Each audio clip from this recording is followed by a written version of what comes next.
Admiral Levine. March is Women's History Month, which is why we're all here. And you are a pioneer and have smashed many glass ceilings. What does that mean to you? And what does it mean to have Women's History Month be celebrated in this way? Well, thank you for that question, and thank you for your kind comments. I think Women's History Month is an opportunity for women to support each other. I think that we need to work to empower each other and to provide mentorship and an opportunity for success. So if someone opens the door, like we've been discussing, well, then that door is open for more people to go through in the future.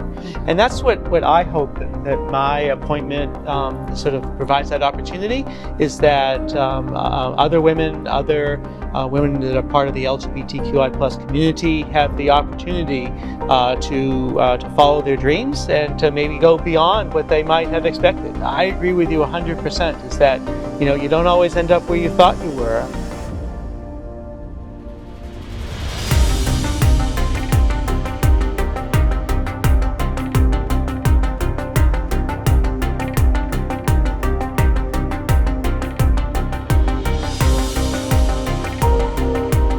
Welcome to Disaffected. I'm Joshua Slocum, and this is the show where we talk about politics, culture, and relationships through a psychological lens.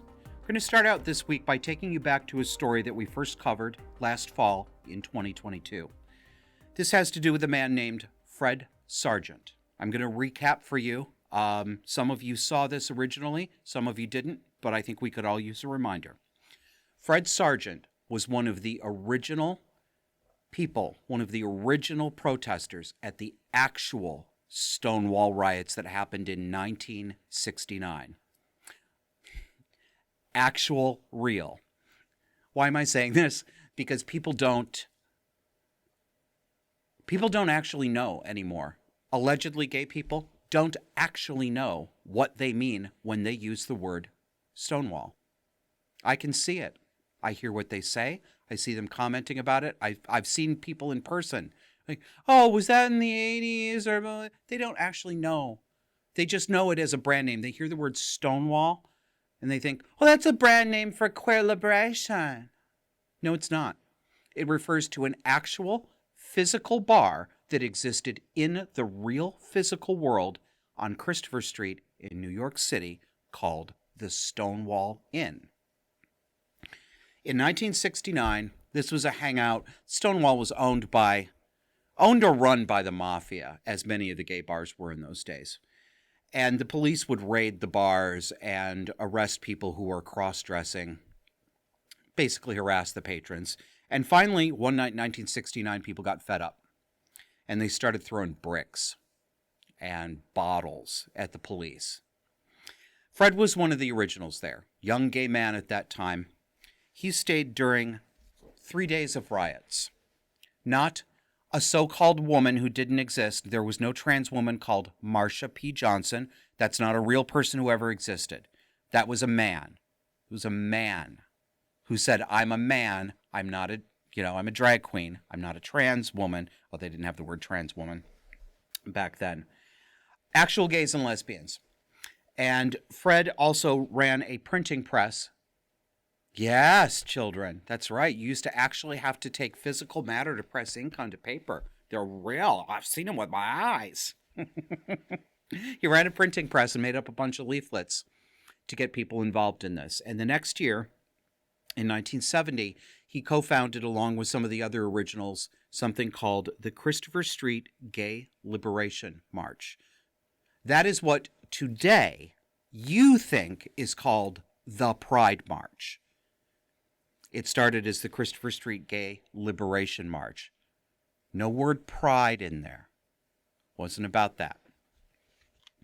Last fall, 2022, here in Burlington, which of course is mini Seattle, the queer community did its Pride Parade, which is a bacchanal of allegedly queer people, which means absolutely nothing. Looking as ridiculous as possible, screaming, doing histrionic displays, and overly sexualizing themselves in front of children and taking delight in it, and being shitty to actual homosexuals, especially anyone over the age of 30.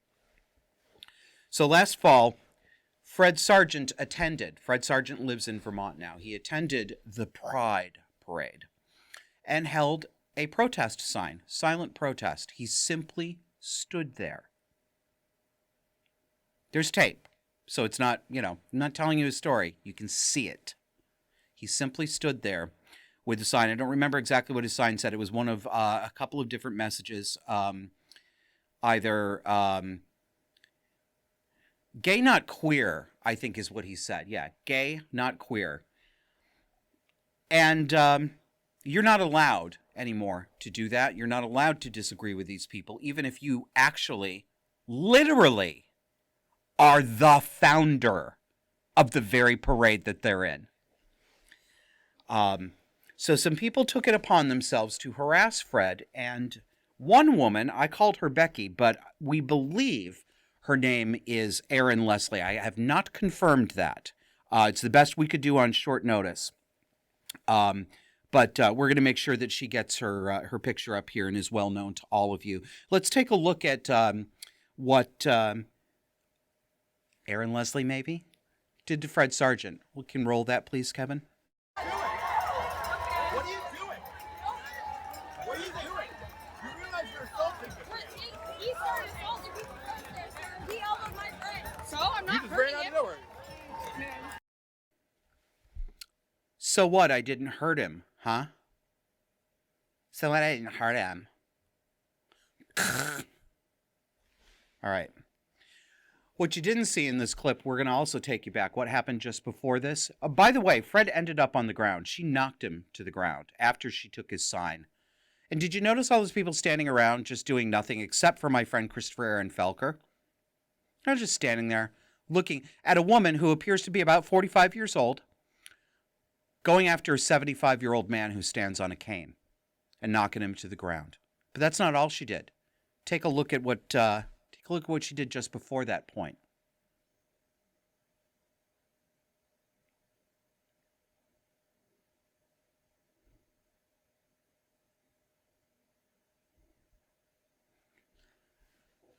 She's dumping coffee over his head, or showing it to you in slow motion. So, this is assault. And finally, you know what? I don't know what to call her. I think it's Erin Leslie, but I can't be sure about that. So we're going to call her the perp. The perp, as you see here, was finally charged. I don't know how long it took, but I didn't hear anything for a while. This happened all the way back in the fall of 2022. She was charged with simple assault, which is interesting because there are certainly options to charge for aggravated assault. There are circumstances that might warrant that, such as the fact that, I don't know, this was a gay bashing that took place at the Pride Parade. Anyone? Aggravated? No? Okay. Sorry. We're not worth it. I know we don't rate. And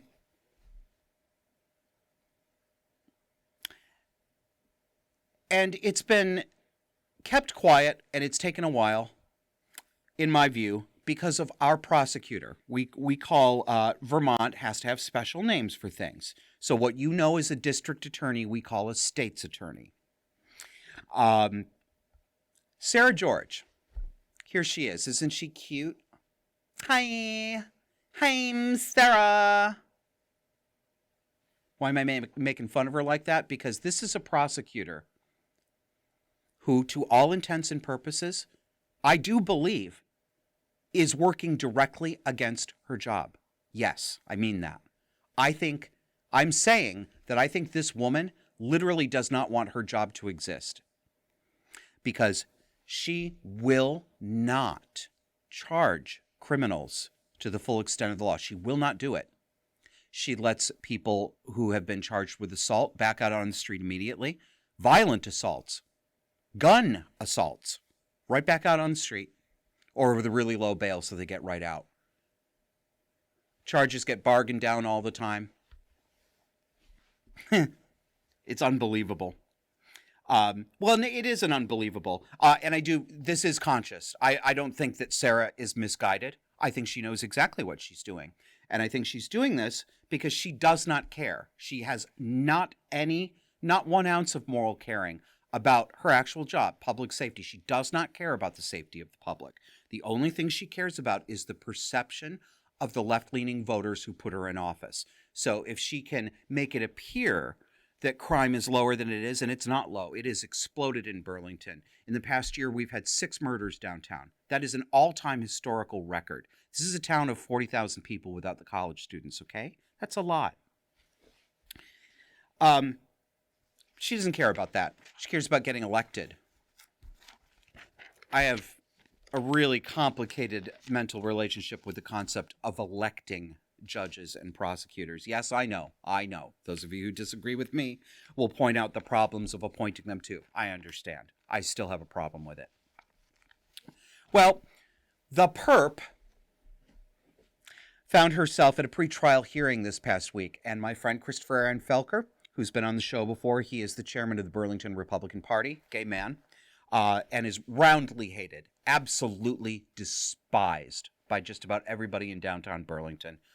For being a traitor, for being a gay man who just goes to the queer community. She won't take our BS and smile about it. He's hurting us.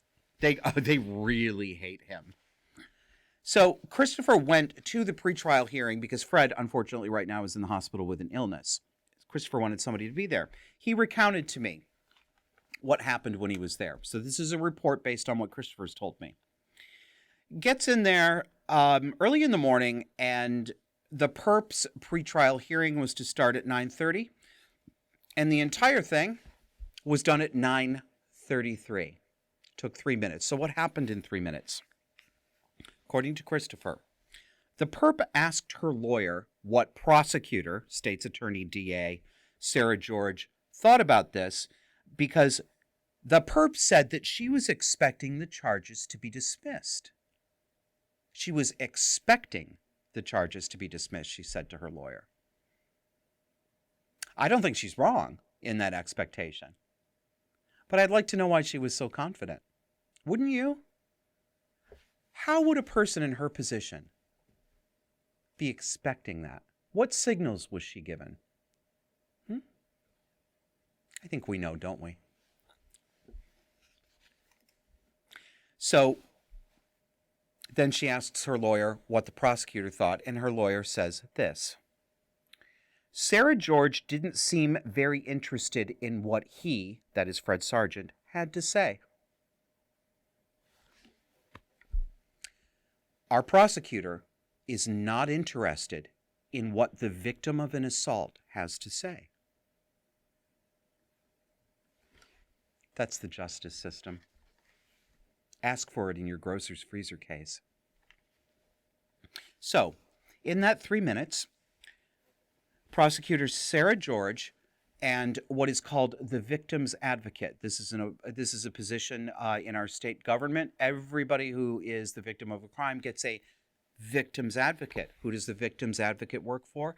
The state's attorney. Who is the state's attorney? Sarah George. So between Sarah George and the victim's advocate, they worked out a plea deal for the perp. Guess what she gets?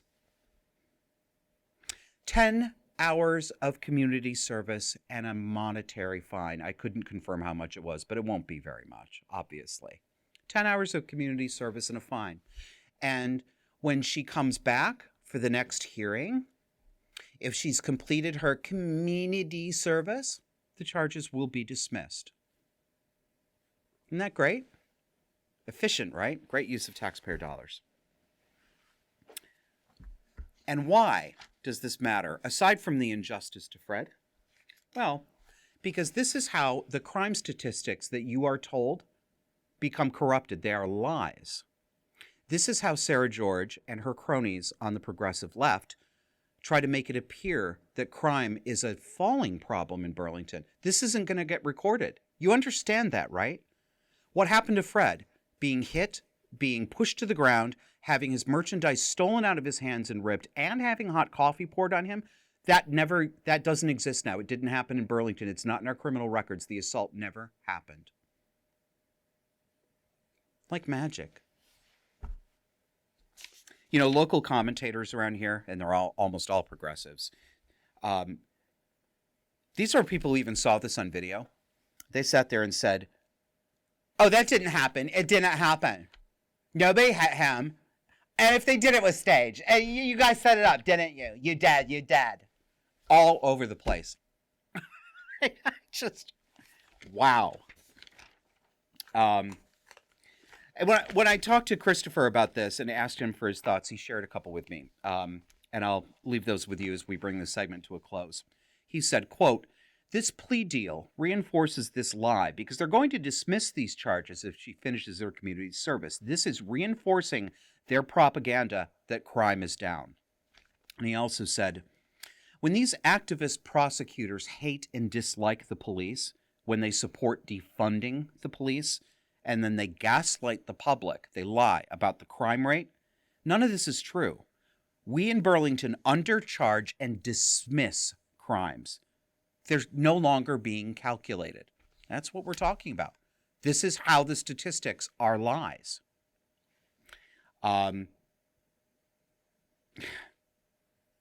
We'll see if we can confirm that lady's identity because I want to make sure she gets as much bad publicity as possible, although she'll probably clip a still frame from this and put it on her Facebook page and everybody will tell her "Slay Queen Slay." Come back after the break because we're going to talk about one of our newest elected Congress people, Becca Bailint. We've mentioned her on the show before, and her ties to the Sam Bankman-Fried FTX crypto scandal. I swear to God, I know what these things mean, but when I say that gobbledygook coming out of my mouth, I confuse myself. See you on the other side.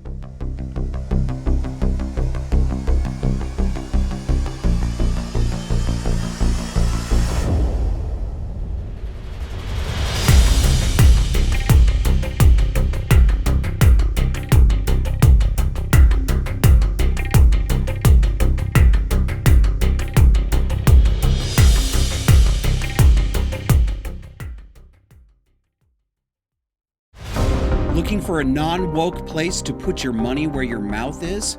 Put it where my mouth is. Disaffected supporters get access to our private Discord chat server, backstage episode recording sessions, surprise guests, and more, and all it takes is $10 a month. You've got two options. Either Substack, visit us at disaffectedpod.substack.com, or go over to subscribestar.com/disaffected. Remember, choose the $10 level or higher for Discord access.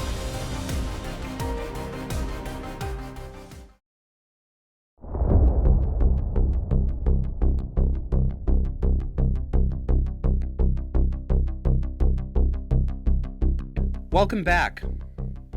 We're going to talk about our new Congresswoman, Becca Bailint, and Sam Bankman-Fried, the now disgraced billionaire mogul who had a crypto fund that he's in big trouble about now.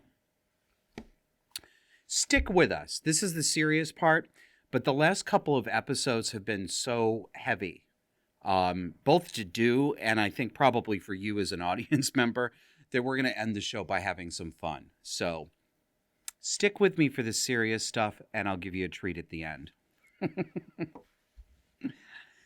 Let me recap the situation here. Here's what we're talking about. Becca Bailint was just elected as Vermont's newest Congresswoman. She's one of our representatives in the House, the U.S. House. And apparently she ran on an LGBT ticket, and I guess I'm paying attention to nothing because I had no idea until the other day when I was putting this down that she's a lesbian. So apparently that does have something to do with this. Now, Sam Bankman-Fried, of course, is the now disgraced CEO of the company called FTX because things are just initialisms and acronyms now and they don't stand for anything. A crypto fund that is now accused of defrauding investors. We are surprised, Kevin and I are surprised, but actually very pleased to see that Burlington's weekly hard left paper, 7 Days, covered this story. Not only covered it, but covered it well and covered it in depth. Why am I surprised?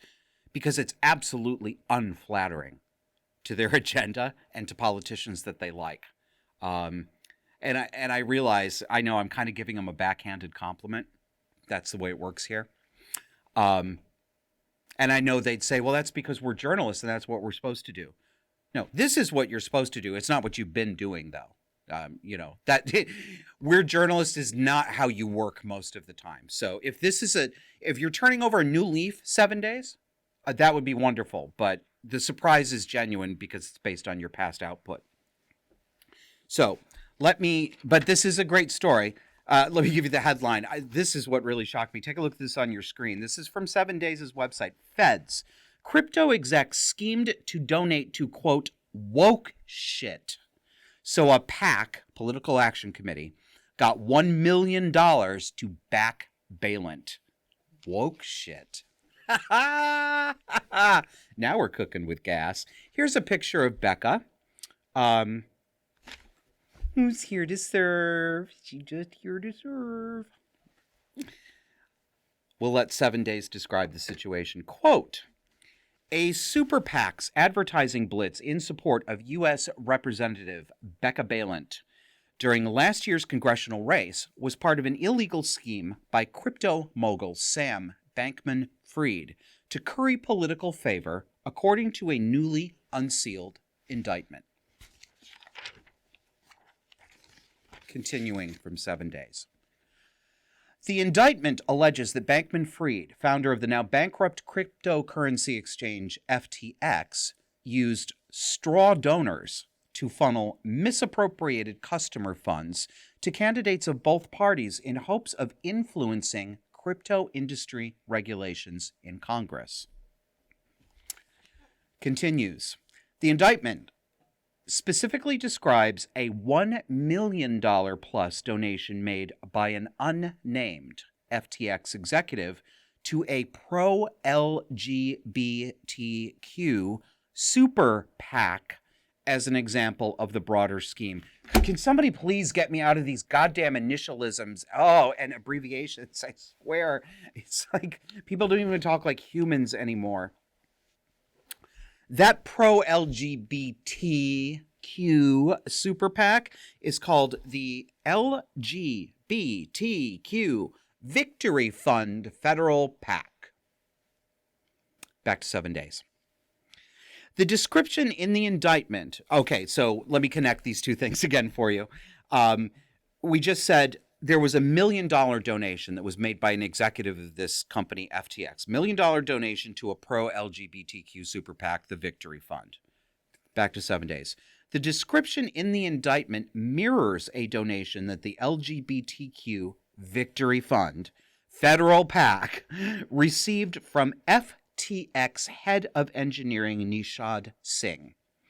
In July 2022, Singh donated $1.1 million to the fund, which then spent $991,911 on TV, digital, and mailed ads in Vermont that lauded the skills and experience of Bailint, who is gay, as 7 Days previously reported. So, the funds go to the LGBTQ super PAC, and then they get spent on candidates they like, such as Becca Bailint. But that brings up some questions. I mean, they're the same questions that come up with any of these PAC funds. But particularly in the state of Vermont, I have a question about what strings might be attached to this sort of thing. What are the expectations of candidates? What do candidates have to agree to or signal in public that they support in order to be considered a worthy investment for people like this? Is it things like, do you have to agree to the transing of children? Do you have to agree that men are women and women are men if they say so? What do you have to agree on? Be interesting to find out. Now, I want to be clear here. As of right now, to my knowledge, there are no allegations that Becca Bailint or her campaign illegally coordinated with Bankman-Fried. There are no such allegations on the table. We're not making those allegations. I have not seen them reported. So let's be clear about that. But to me, it does appear that there's wink, wink, nudge, nudge going on. Back to the 7 Days article. Quote, a political consultant working for Bankman-Fried asked one of the FTX executives to send funds to the LGBTQ super PAC, explaining that his role would entail, quote, giving to a lot of woke shit for transactional purposes, end quote. The indictment states. There it is. Woke shit. Let's give to a lot of woke shit. At least they got that right. For transactional purposes. Gay people. Actual gay people. I'm not talking to furries. I'm not talking to queers. And I'm not talking to straight Beckys. Gay people. You are being used. All of us who are foolish enough to think these people are our friends or part of our community are being used. We homosexuals today in 2023 have been completely co-opted. It's done. It's over. They took our alleged community. It's gone. Doesn't exist anymore. We have been completely co-opted to serve as a sacred caste that no one can criticize for transactional reasons. Is it any wonder that con men and fraudsters are sniffing around under our tents and going after political candidates like this? No, it's not any wonder. This hasn't dimmed the popularity, though, of the LGBTQ Victory Fund among the woke and queer Vermont politicians, apparently.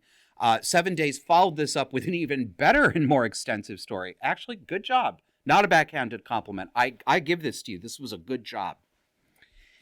I'm going to read some to you. It's not going to appear on your screen. A who's who of Vermont politicians sipped Citizen Cider. That's a local brand. It's local. Citizen Cider and traded small talk in a crowded Montpelier hotel conference room last Thursday near a poster that bore the name of the event's host, the LGBTQ Victory Institute. The mood was jubilant as 110 plus attendees celebrated November's election results. A record 14 openly gay or transgender state legislators and 2 statewide officials won seats, most notably U.S. Representative Becca Bailint, who notched a historic congressional victory. Why is it historic? Gonna ding 7 Days a little bit here because they really like Becca and they really want to make sure she knows they like her.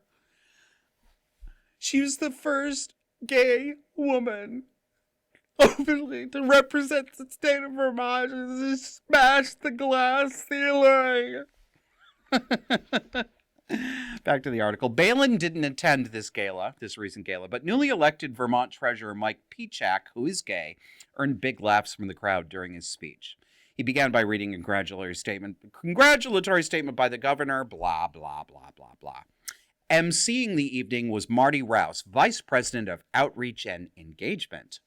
For the Victory Institute's Political Action Committee, the LGBTQ Victory Fund.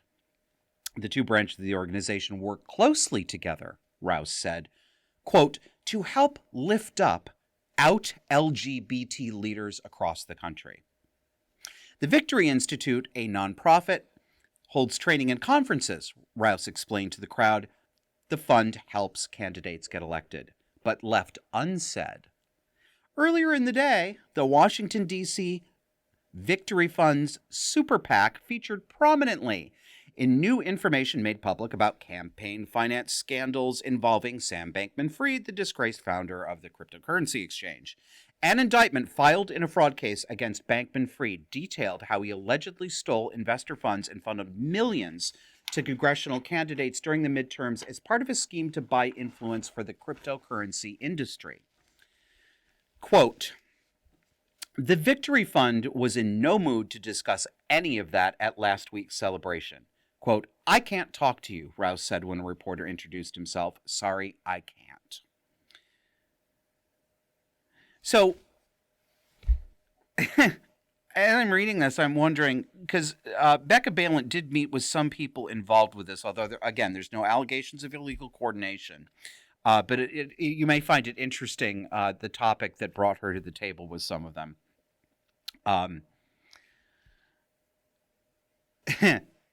from the 7 Days article, one more quote here. It's not clear why they took a particular interest in Vermont's Democratic House primary, which involved first-time candidates who are unlikely to wield power in Congress anytime soon. But Guarding Against Pandemics, GAP, met with the 3 top Democratic candidates. GAP. I'm adding the GAP part, but they have a committee called Guarding Against Pandemics. Down with pandemics! We're against disease, aren't you? No. It is 7 days. It is perfectly clear why they're interested in these Vermont politicians. They know Vermont is full of narcissistic and or gullible leftists who are just very easy pickings. They're sowing the seeds for their future exercise of power in Congress. There isn't any mystery, and I don't think you two reporters who wrote this story think there's a mystery either, so let's be so coy. Now, Becca Bailint's own website adopted the verbatim wording about dealing with pandemics that this fund suggested. And interestingly also, the race for Becca Bailint's seat was between 3 women. Becca Bailint, then Lieutenant Governor Molly Gray, and Keisha Ramsdale. Becca Bailint ended up winning. But when Lieutenant Governor Molly Gray, she was Lieutenant Governor when she was running against Bailint, she criticized outside political action committee spending in Vermont. And Becca Bailint would not join her when challenged. She would not join her in that condemnation. Instead, one of Becca Bailint's spokeswomen, Natalie Silver, tried to paint Lieutenant Governor Molly Gray as anti-gay. She said, quote, or from the story, when the Gray campaign criticized the surge of outside spending, Bailint did not stand alongside her to denounce it. Spokeswoman Natalie Silver told Vermont Digger that Gray's criticism was, quote, very close to saying, we don't want a gay agenda. Was it? Was it really close to that, Natalie? No, it wasn't. You pulled that out of your backside. So cheap. So back here to close up from this article. The indictment against Sam Bankman-Fried makes clear that the dollars leveraged by the Victory Fund did not originate from the LGBTQ community or its genuine allies. Those are the words of 7 Days. Listen, boys, pay attention here for a second. These are the genuine allies. I want you to hear that in a Ricardo Montalban accent as he's saying, this is SETI Alpha 5, because these are your genuine allies. There is no one in and around LGBTQ today who is in any way genuine or friendly, if you hadn't noticed. This is all transactional. This identity, LGBTQ, isn't even real. It's just a social commodity. What would a genuine ally look like? Who do you think the genuine allies are? Oh, and do you know that the guy who donated this money is gay? So it didn't come from the LGBTQ community, huh? Huh? I know, it's sort of like how I'm not gay now because I'm a conservative, right-wing, extreme far-right media personality, I think was the most recent thing I was called. And so I've lost my gay card. I don't get any of the listen to the homosexual because he's part of the community points anymore. So I guess you guys have done that too. But what would a genuine ally be? Would it be somebody who came out in favor of the Vermont Child Abduction and Mutilation Act, otherwise known as Senate Bill 37? Would that make them genuine allies? Really, guys, it's very simple. Lie down with dogs and wake up covered in dog shit. And that's where you are right now. You all have made your own filthy beds, and you may wallow in them. All right. I'm going to tease you a little bit about the fun we're going to have when we come back in the potpourri of mockery. I'm tired from the past few weeks. I'm tired and stressed out because a lot of stuff is going on here. And I figured you guys might want to laugh a little more too. So I asked the members of our Discord chat. These are people who support the show. They're members of the show. They're subscribers. They have access to our Discord chat, which is just chat rooms. If you've never heard of Discord, just remember the days of IRC or AOL chat rooms or anything like that. That's all it is, except it's got more capabilities and you can upload videos. So I asked the members to clip videos and memes of people that they wanted mocked. So we're going to do a viewer choice segment. I'm going to give you one before we go to the break. But if you want to get in on this kind of fun, it doesn't take very much. All we ask is a contribution of $10 a month or higher, and you get access to our Discord, and you get the other benefits as well, which is that you're going to get all of our private member-only content that comes out on Substack. I'm doing a lot more writing these days, and I save the really good stuff for people who pay for it. You're going to get our invitations to our monthly Zoom hangouts, and we're going to be doing some more movie nights, maybe even more frequently than once a month too. So if you are interested in this, we would love to have you as a supporter. You would help us, and I think we'll give you some entertainment. $10 a month or higher, you can go to disaffectedpod.substack.com, or you can go to subscribestar.com/disaffected. So this one, Miss Mountain Morticia asked me to, quote, roast this bimbo. So Kevin, let's put bimbo up. I think like the biggest thing that like annoys me in like the whole dating world is like fucking talking stages. Like that shit's so annoying. Like the whole like, and just like the inconsistency in them. Like I literally like hate that like so much. But I think that's like my biggest thing. It's just like what specifically? Just like the fact of just like you like, I don't know how to word this. Like in like talking stages, and it's just like you're like labeled that, and it's like people like are considered like you can't like, you're just like confused, and like most of the time like the girl gets like attached or something, and they like see it like it's gonna lead to a relationship, and it's always not. And it's just like, that's like my biggest thing is like I just hate the whole like how like talking stages are so like normalized. Like traditional dating does not exist in this generation. I don't know how to word this. Girl, you don't know how to word anything. You are vapid and you are ignorant. You're a product of the American public school system. It's not your fault, but you are an embarrassment. You are, I can see that you are chronologically an adult. Ooh, honey. The talking stages?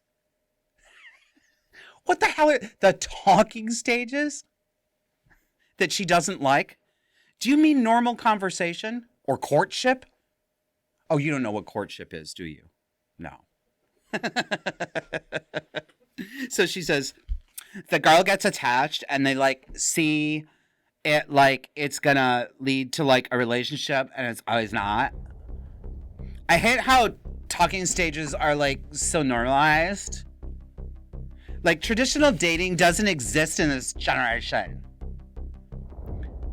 Oh my God, the talking stages are being normalized. No, you dummy.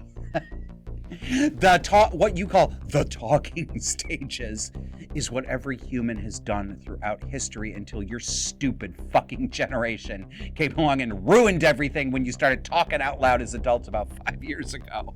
This was the normal world before about 10 years ago, you superannuated prostitute. See you after the break.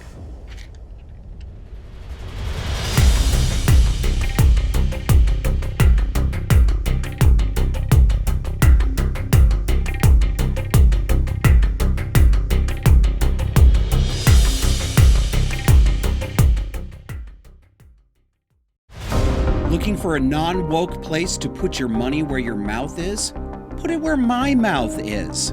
Disaffected supporters get access to our private Discord chat server, backstage episode recording sessions, surprise guests, and more, and all it takes is $10 a month. You've got two options. Either Substack, visit us at disaffectedpod.substack.com, or go over to subscribestar.com/disaffected.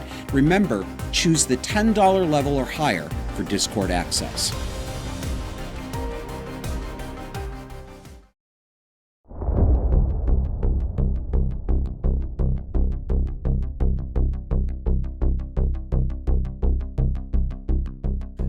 Welcome back and welcome to Viewer's Choice Potpourri of Muckery.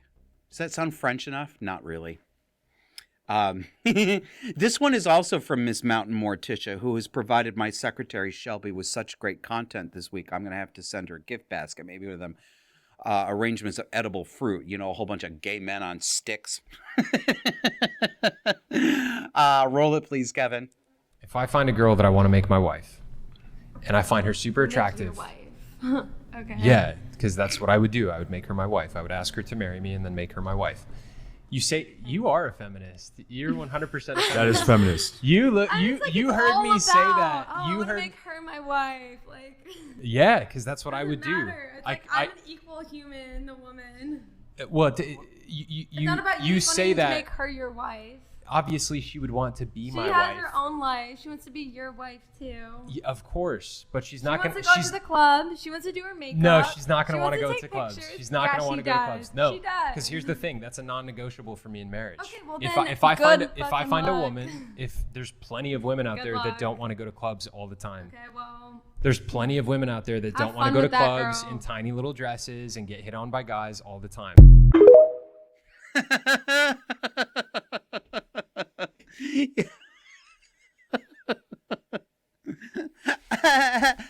Make her your wife. She wants to go to clubs and do her makeup. Well, good fucking luck.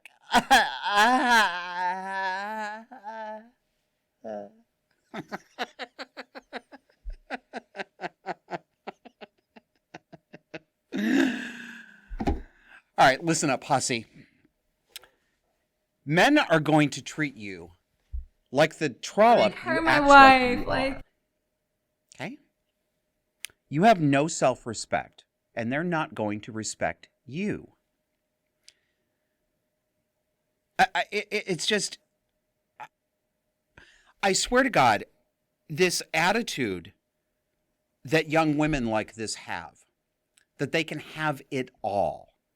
They can be a princess. They can be a girl boss. They can be a whore. They can be a mommy. They can be all that. You can't be all these things. Well, you can be all these things, but you can't be all of them at the same time in any sensible world. You can't have it all. You can't be both the virgin and the whore. And the absolute astonishment these women evince when men won't take their shit. This is what I meant a few weeks ago when I said something that pissed off quite a few viewers. When I said women need to learn how to hear no and shut up. And I stand by that. This kind of behavior, I mean, she can say whatever she wants, but you can see she's indignant. She is shocked that this man, how dare this man say those things to me, a woman with breastises, right? Who do you think you are, princess? You're just a chippy like everybody else who's on this show. I mean, unbelievable. You know, and you are, young women like this girl, you are going to hit the wall. The wall is real.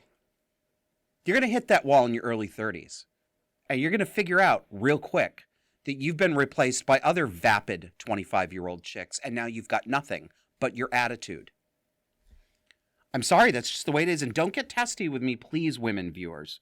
You know, I acted like a snotty little tramp myself when I was younger, because gay men can do this game just as well, maybe even better. I mean, frankly, gay men are in many ways worse than the worst of these kind of women. I mean, we are far more promiscuous. But anyway, let's move on to the next one. This one is a contribution from Mr. X. And if you want to find out who Mr. X is, you've got to join. So here we go. This is from the Daily Mail, or Mail Online. I'm sorry, Brits. I have to remember, Mail Online is different from the Daily Mail and only comes out on Sundays and has different editorial staff, and that's like super obvious and stuff. So, headline, Fury as trans athlete wins women's 1,500 meter event in Canada a year after breaking records for the 5,000 meter race for ages 45 to 49. And we got our little bullet points because the Daily Mail, or the Mail Online, pre-digests everything for us. Tiffany Newell, 50, placed first in the W50 1500M. I guess that's, I don't know what the hell that means, which is open to women aged 50 to 54 at the Canadian Masters Indoor Championships. While only one other person in that age group competed, Newell has repeatedly placed first in women's events since transitioning in 2017. We're going to see the outcome of that transition. The victory comes amid fierce debate globally about whether trans women should be allowed to compete against biological females in sports. Let's take a look at Miss Tiffany Newell. Here she is. What is going on in this picture? we got this one on the left, the troon on the left, who I swear to God, I thought that was J.P. Sears for a second, that redheaded, really buff guy who is this really funny comedian. I should actually say that to him. It's like, hey, bro, this you. But this chick to the right of him, what is going on with her? She's like, I'm super happy, and I'm also sucking my stomach in. I mean, it looks like she's got an invisible girdle on. Maybe it's Wonder Woman's girdle that came with the invisible jet. Oh, my God. Ah! Next up, we have from Miss Cat, who said, do this ridiculous thread. So we are going to do this ridiculous thread. This is from Twitter. You know what? Actually, I want to say something about Twitter before I get to that.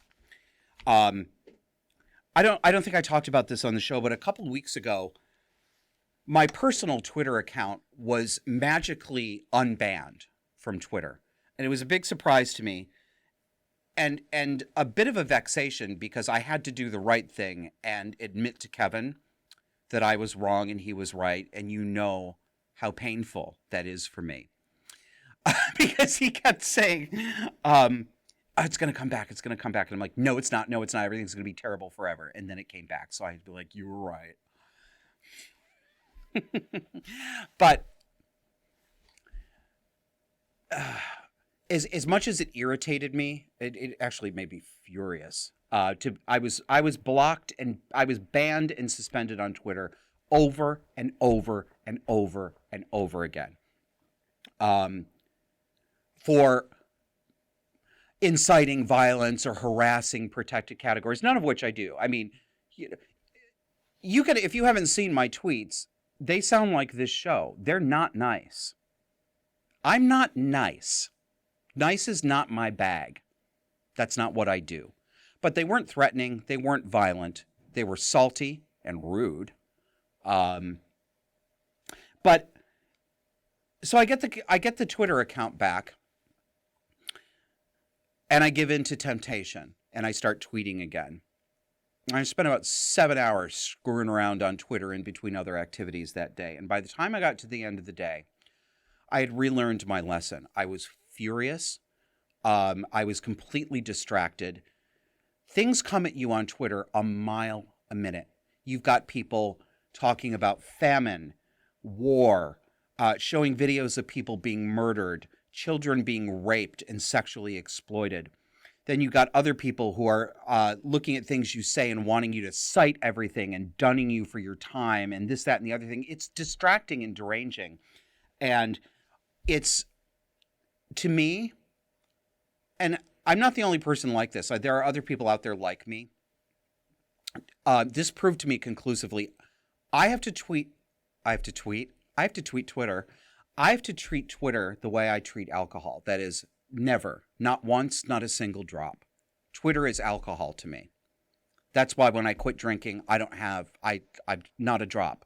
I can't have a drop of Twitter either. It fits directly into my worst character traits and my most addictive behaviors. So, I'm actually really glad about this because it only took me a day, and then I deleted the account, and I have not been tempted a single time to go back. I read it for content and things like that, but I cannot participate as a personality on Twitter. It's just not for me. Anyway, thank you for indulging me about that. If you find Twitter vexatious too, you're not the only one. So Miss Cat says, let's do this thread. Let's do this thread. This is from somebody who calls themselves Tern, T-E-R-N. I went for an outdoor pub meal with a friend's family on Thursday. Both our families have clinically vulnerable members, so we were wrapped up warm and well spaced in a windy part of the beer garden. They had their mother-in-law with them, and she went into the pub to get drinks. How do I know that this person speaks like that? Because I do, and you know I'm right. Next tweet. She masked up to go in with a decent FFP2 mask, made a show to the family of crimping the nose bit properly. She went in and realized that she wouldn't be able to carry all the drinks back out on her own. So I popped on my own FFP3 and followed in. What? FFP2, FFP3? What is this? Are there fandoms for masks now? What mask house are you from? I'm from Maskendor. Back to turn. When I got in, she had taken off her mask and was saying to a friend she had met, "Don't tell my son outside." She didn't notice me standing beside her, waited until she first had the tray of drinks, put her mask back on, and went outside. I mean, none of this makes any sense. But here's the kicker. Here's the last tweet in the thread. There aren't many people you can genuinely rely on to do what they've said they will do, let alone what they are supposed to do. That's it. What they're supposed to do. I heard that out of the mouths of colleagues so many times at my last job during the pandemic, worried, upset about how, all these lockdowns kept happening and people couldn't go anywhere because people weren't doing what they were supposed to do. They weren't wearing their masks like they were supposed to. They weren't getting their vaccines like they were supposed to. Yeah, supposed to.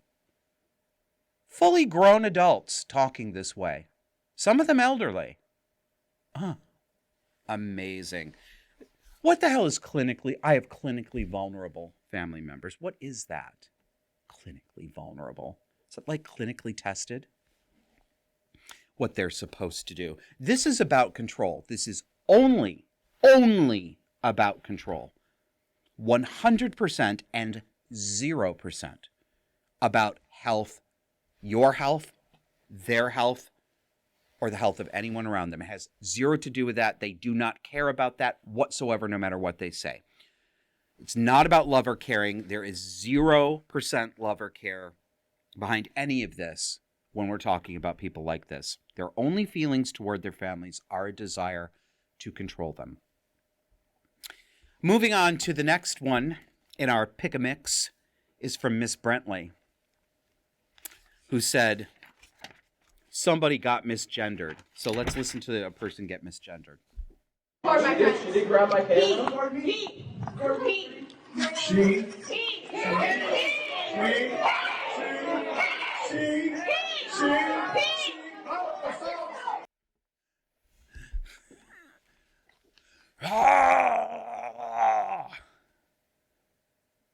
Maybe they're born with it.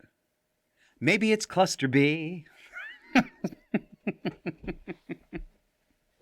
Next up, we have a contribution from Miss Peggy.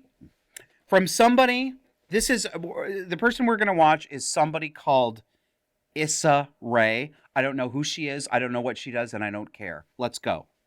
And last but not least, who are you rooting for tonight? I'm rooting for everybody black. I am. Betting on black tonight. 5 years ago here at the Emmys, you told us that you were rooting for everybody black. Tonight, Issa Rae, who are you rooting for? Everybody black. Nothing has changed. It will never change.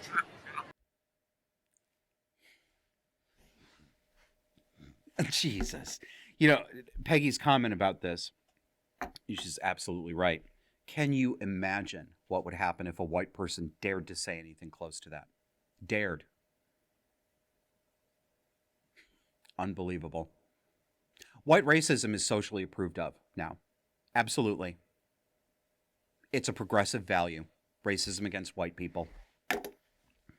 This one, this is a good one.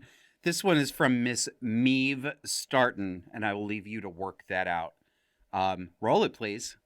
My name is Talia Fire, the one and only, a.k.a. Hood Barbie. Power keep going out because homeless people keep coming over here, cutting some whatever they're doing over here to get the copper to make their money. And my thing is, people got kids over here. People got stuff to do. I'm on camera looking a mess. I didn't get to do my hair, my makeup, nothing. Y'all charging over $1,000 for a studio. And y'all can't even keep homeless people from stealing y'all damn copper. Make it make sense, boo. I was trying to get my nails on for you, okay? I was trying to tape this on and be like,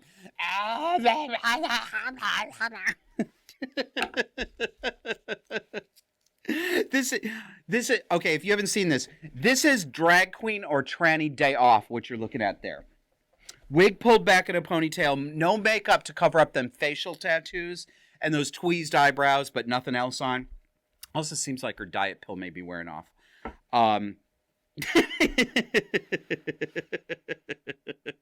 In response to this, another Discord member, our own Catullus, had this to say: Marcia P. Scissorhands.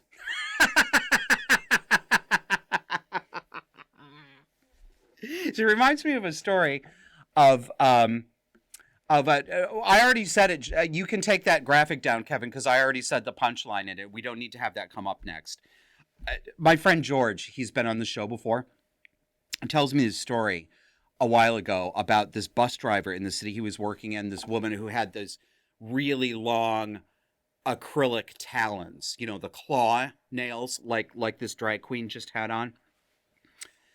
She was a bus driver, and you think, well, how are you going to do that? Well, George showed me. This is how you drive a bus with those nails on. You got to get the face right, too.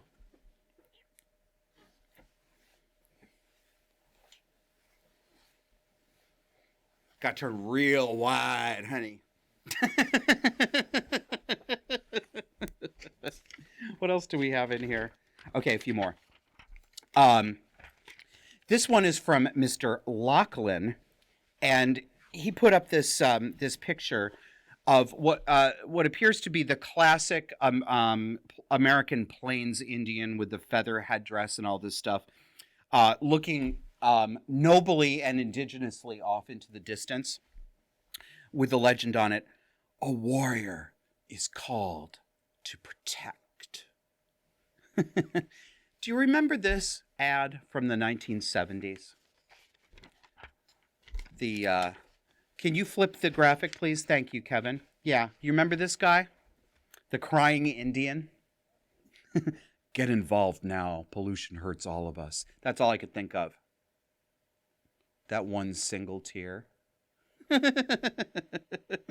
you know what exercises people the most about that ad today? The guy who plays the Indian. That guy is an actor named Iron Eyes Cody, and he wasn't even Indian. He was Italian about white. That's what they get upset about. I think we are going to move. You know what?